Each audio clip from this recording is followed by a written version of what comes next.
Hello YouTube and welcome to another beer review with me, Peter, the master of hoppets. So I went in my beer fridge, checked out what beers I got, and I thought, oh yeah, Hefeweizen. So I took out this one, the Weihenstephan, that's how we pronounce it, I think. Weihenstephaner Hefe Weissbier. Weihenstephaner Hefe Weissbier.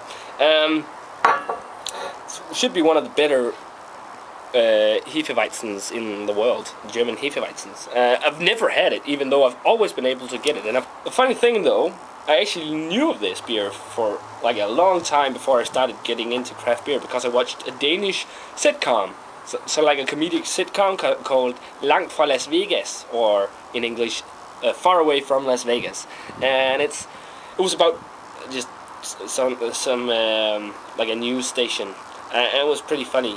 But the two main characters in the series, their favorite beer was Weihenstephan, and it's the oldest brewery in the world, at least according to them. It's from 1040, the brewery, so it's really, really old. And I've never had anything from Weihenstephaner, or Weihenstephan, so this is going to be very interesting. And wheat beers, especially Hefeweizens, are so refreshing and exceptional for this type of weather. It says here on the back, a beer specialty from the oldest brewery in the world, a Hefe Weissbier, Dauertrüb, I don't know what that means, and then Hefeblumig, I think that's something like floral yeast, and then erfrischend, which means refreshing. It's on 5.4% alcohol by volume, and it's in a big half a liter bottle. Got some info here from their website. It says, nothing refreshes more than this naturally cloudy Weissbier, with its wonderfully rich yeasty taste. Goes very well with light meals which are not too strongly flavored. Veal sausage in particular. And that's it. But let's crack it open. I'm looking forward to this a lot. I'm going to be using my Søgaard Bryghus Weizen glass. I'm really looking forward to this Weihenstephaner Hefe Weissbier. Oh, that smells lovely. My favorite Weissbier currently is the Schneiderweise Original. I also love their Aventinas, but that's not a Weissbier, that's a Weizenbock.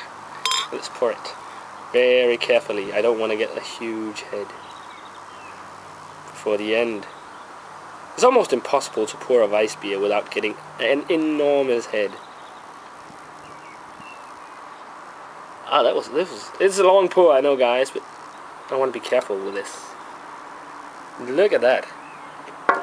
I actually expected it to be much darker, but now I'm going to swirl to get the yeast in. You always want to do that with the Hefeweizens. So it's going to be more cloudy, because the yeast helps giving that taste of banana and such. And look at that, it really changed its color. Oh, this looks awesome. This looks awesome. Not as dark as I expected. I actually expected a color similar to the Schneiderweise Original, but it's not. Oh, yeah. Lovely orange color. That's really nice and cloudy and looks like a proper Hefe. Like orange, maybe even some yellow notes, and a ton of carbonation. A big, frothy, like all Hefeweizens. By the way, the reason why Hefeweizen beers usually get this enormous head is because there's a lot of protein in the yeast, and that releases a lot of carbonation during the brewing process, and that's also why you get this huge head. Looks lovely. A nice big frothy 2-finger white head, and that color is just amazing. Cloudy orange, yellow. Looks lovely. Well, let's check out the aroma on this one if I can, because of the head. Okay, this beer just oozes of yeast and banana. Wow. And wheat as well. Oh, this smells, and some spices like clove, for example. Oh, this smells really good and refreshing. A lot of, it's also a bit fruity, but let's dig in and give it a taste.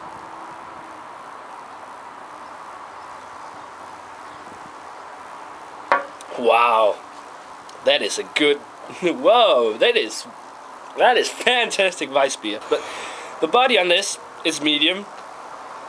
with a ton, sorry guys, of carbonation. Yep, like in a lot of Hefes. And it's sort of like a velvety mouthfeel as well. It's really nice. Flavor is just filled with banana and yeast. There's a lot of yeast in here. And then also, oh, by the way, I forgot to mention where it's from. I think it's from Freising in Bayern or Bavaria in Germany. But yeah, the spicy note of clove. There's maybe even like a touch of cinnamon in the aftertaste. Yeah, slight touch of cinnamon actually.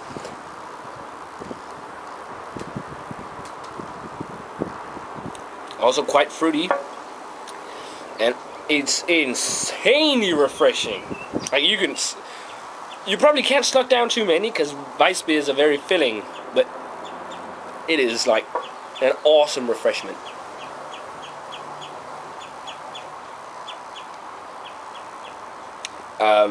This is really nice. Spices are there as well. The clove, as I said, it's quite fruity. Maybe even there's like a slight amount of citrus as well.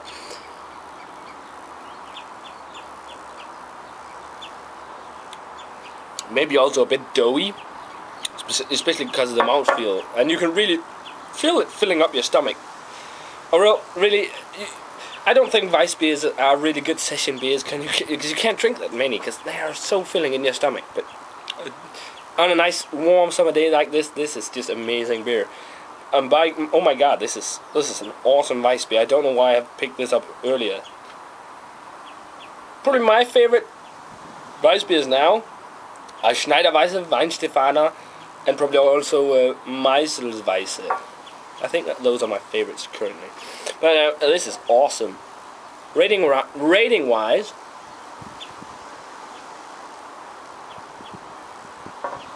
this is getting a 90. That is really an awesome Weissbier. That is definitely something you got to check out.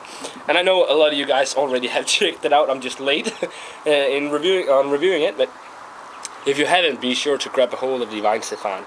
I think I'm gonna go pick up the Dunkel as well, and I think it's the Vitus. They have some different ones, but I'm gonna go pick some more up because I get all the different Weihenstephaner beers and then review those for you. But lovely beer, and I need for the Weihenstephaner Hefe Weissbier. Check it out, guys, if you can get a hold of it. That's all for this beer review. Check out all my other beer reviews, comment, subscribe, all that, and I'm gonna say Prost, as you say in Germany, and I'll see you in the next beer review.